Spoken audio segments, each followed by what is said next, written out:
অবিশ্বাস্য ম্যাচে বাংলাদেশ শেষ মিনিটে 100তম মিনিটে ইনজুরি টাইমেরও পরের ইনজুরি টাইমের গোলে হেরে গেল। 99তম মিনিটে মোরসালিনের কর্নার, সমিত সোমের হেডার, বল জালে, 3-3 বাংলাদেশের ইকুয়ালাইজার। ঠিক তার আগ মুহূর্তে অভিষেক ম্যাচে জায়ান অসাধারণ বুদ্ধিদীপ্ততায় কর্নারটা আদায় করে নেন। যে ম্যাচটায় সমিত সোম বাংলাদেশের হয়ে তৃতীয় গোলটি করলেন, ধারাভাষ্য কক্ষে ছোট ভাই নাবিল খান বলছেন, সমিত সোম ওয়েলকাম হোম, বাংলাদেশ এভাবে ফিরে এসেছে, এভাবেও ফিরে আসা যায়। বাংলাদেশ যেই ম্যাচে 3-1 পিছিয়ে ছিল, সেই ম্যাচে যেন শেষ 10 মিনিটে ঝড় তুলল। খেলাটা বাংলাদেশ হংকং না হয়ে যদি আপনি চিন্তা করতে চান, মেলাতে চান, ভাবতে চান যে it was the final between Argentina and France, ভাবতেই পারেন 3-3 সমতায় যেই ম্যাচ শেষ হবার অপেক্ষা, 100তম মিনিটে বাংলাদেশের গোল করার 1 মিনিটের ব্যবধানে আরো একটা গোল বাংলাদেশ হজম করলো। 4-3 ব্যবধানে 7 গোলের ম্যাচে শেষ মুহূর্তে বাংলাদেশ পরাজিত হলো। কি অসাধারণ ফুটবল খেলেছে বাংলাদেশ। শুরুতে অসাধারণ খেলেছে, হামজা চৌধুরী 13তম মিনিটে বাংলাদেশকে প্রথম গোল এনে দেন সেট পিস থেকে। বাংলাদেশের গোলগুলো সবগুলোই যেন ডেড বল থেকে হবার অপেক্ষায় ছিল। যে কর্নার পজিশন থেকে বলটা জালে জড়ালেন হামজা চৌধুরী, দেখে মনে হচ্ছিল যে আমরা হয়তো ইপিএল দেখছি, মনে হচ্ছে আমরা লা লিগার কোনো একটা ম্যাচ দেখছি। হামজা চৌধুরী ইউরোপিয়ান ফুটবলে যেভাবে খেলেন, সেই খেলাটাই যেন বাংলাদেশের হয়ে জাতীয় স্টেডিয়ামে অগুন্তি মানুষের সামনে উপহার দিচ্ছিলেন। সেই গোলের পর পুরো বাংলাদেশ উচ্ছ্বাসে উত্তাল।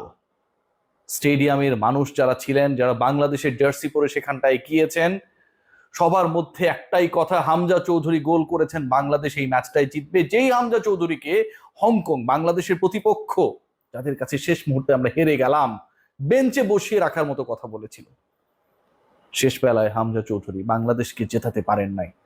সমিত সোম 27 ঘন্টা জার্নি করে মাত্র একটা সেশন অনুশীলন করে যেভাবে তৃতীয় গোলটি করলেন, অভিষেক ম্যাচে যেই ম্যাচুরিটির পরিচয় দিয়েছেন জায়ান, যেভাবে কর্নার আদায় করেছেন মোরসালিনের সেই কর্নার কিক থেকে হেডারে যেভাবে সমিত বলটা জালে জড়ালেন, মনে হচ্ছিল যে শেষ পর্যন্ত বাংলাদেশ আসলে তাদের সেই অতীত ট্রেডিশন থেকে যেন বের হয়ে আসছে।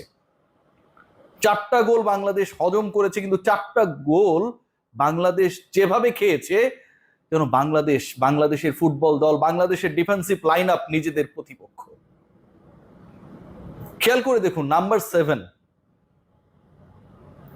7 যেভাবে বাংলাদেশের হয়ে দ্বিতীয় গোলটি করলেন খেলা শেষের নির্ধারিত সময়ের বাকি 6-7 মিনিট, ওই সময়টায় মোরসালিনের সেই ঠান্ডা মাথার ফিনিশিং, ফাম্বল হচ্ছিল ডি বক্সের ভেতরে হংকং এর, সুযোগ বুঝে সেটা কাজে লাগালেন এবং জামাল ভুঁইয়ার সেট পিস থেকে, এর আগের গোলটা ছিল direct Hamza Choudhury set piece থেকে জালে জড়ানো, আর এবার জামাল ভুঁইয়া, ক্যাপ্টেন জামাল ভুঁইয়ার সেট পিস থেকে ডি বক্সের ভেতরে ফাম্বলিং, তারপরে সেটা জালে জড়ান মোরসালিন।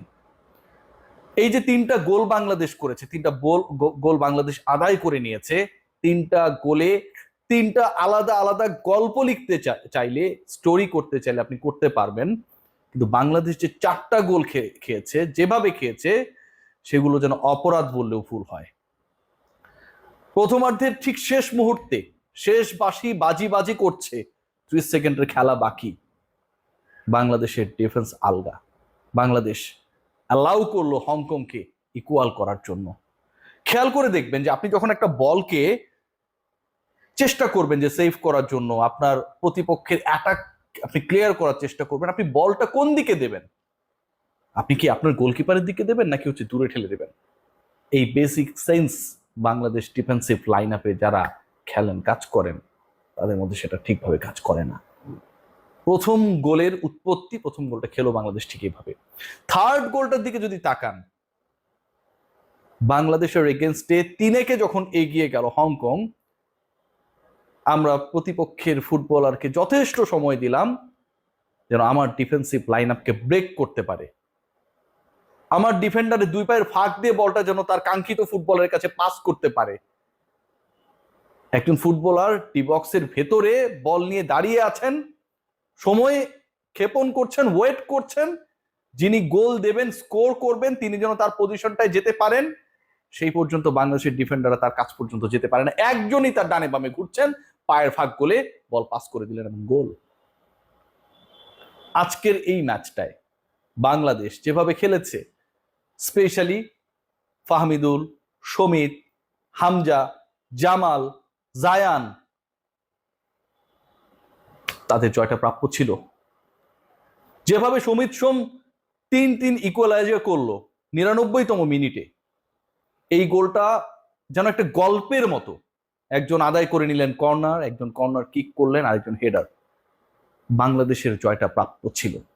হামজা চৌধুরী যেভাবে বাংলাদেশকে এগিয়ে দিয়েছিলেন, তাকে নিয়ে ঠাট্টা করা হয়েছিল প্রেস মিটে, যে হামজা যদি হংকং এর হতেন তার জায়গা হতো সাইড বেঞ্চে। 13তম মিনিটে দুরূহ কোণ থেকে, সেট পিস থেকে যেভাবে বল জালে জড়ালেন, আজকের ম্যাচটা বাংলাদেশের জেতা দরকার ছিল। জাতীয় স্টেডিয়ামের গ্যালারি প্যাকড। আমরা যারা ক্রিকেটে কাজ করি, আমাদের কাছেও অনেকের রিকোয়েস্ট, ভাই ফুটবলের 2টা টিকিট হবে নাকি? ডিল নাও করে পেয়ে যান এখন 150 টাকা ছাড়। অর্ডার করুন এখনই। সারা বাংলাদেশের মানুষ গ্রামে গঞ্জে শহরে মাঠে মোবাইলে যেভাবে এই ম্যাচটাকে ফলো করেছে, গলা ফাটিয়েছে, শেষ 10 মিনিটে বাংলাদেশ যেভাবে 2টা গোল দিয়ে ম্যাচে ফিরে এসেছে, এই ম্যাচটা বাংলাদেশের জেতার দরকার ছিল। বাংলাদেশ শেষ পর্যন্ত পারে নাই। তবে বাংলাদেশের ফুটবলে আমার কাছে মনে হয় একটা দারুণ ধারার সূচনা হয়েছে, যেখানটা আমরা ফাইট করতে পারি। 146 র্যাঙ্কিং এর দলকে আজকে বাংলাদেশ কাঁপিয়ে দিয়েছে। 146 র্যাঙ্কিং এর দলের বিপক্ষে বাংলাদেশ লিড নিয়েছে, 3-1 গোলে পিছিয়ে থেকে টানা 2 গোল করে ম্যাচে ফিরেছে। বাংলাদেশ শেষ পর্যন্ত হেরেছে ডিফেন্সের ভুলে, কোচিং স্ট্র্যাটেজি যিনি সাজান হ্যাভিয়ার ক্যাপ্রেরা তার মুখস্থ ট্যাকটিক্স এর বলে। কিন্তু এন্ড অফ দ্য ডে যে ফুটবলাররা বিভিন্ন জায়গা থেকে উড়ে এসেছেন শুধুমাত্র বাংলাদেশকে, লাল সবুজের পতাকাকে সম্মান জানিয়ে এই দেশটার হয়ে খেলার জন্য, জাতীয় স্টেডিয়ামে মতিঝিলে যারা মাঠে নেমেছিলেন, তাদের কষ্ট, তাদের আর্তনাদ বাংলাদেশের হয়ে জেতার জন্য, তাদের ডেডিকেশন কোনোভাবে ছোট হয় না। বাংলাদেশ ফুটবল ফেডারেশনের প্রতি এর আগে সিঙ্গাপুর ম্যাচের প্রতি শেষে আমার একটা রিকোয়েস্ট ছিল যে এই মুখস্থ কোচকে আমরা সরাই না কেন? তাহিদ ভাই তো অনেক অনেক, আমি মনে করি যে আধুনিক মানুষ, কি দারুণ একটা দল। প্র্যাকটিস সেশনে ফুটবলাররা খুব বেশি সময়ও পান না, হামজা বা সমিতদের সেই সুযোগটা হয় না, তারপরও কি বোঝাপড়া।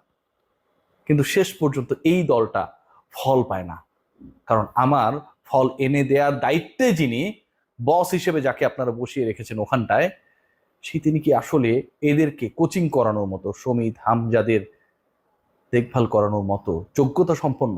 আমার কাছে সেই জায়গা নিয়ে প্রশ্ন রয়েছে। অসাধারণ খেলেছে বাংলাদেশ। হামজা চৌধুরী যখন মাঠে নুয়ে পড়েছিলেন, শুয়েছিলেন, বসেছিলেন, চোখ ছলছল করছিল, চোখের পানি বের হবার অপেক্ষায় কন্ট্রোল করার চেষ্টা করছিলেন।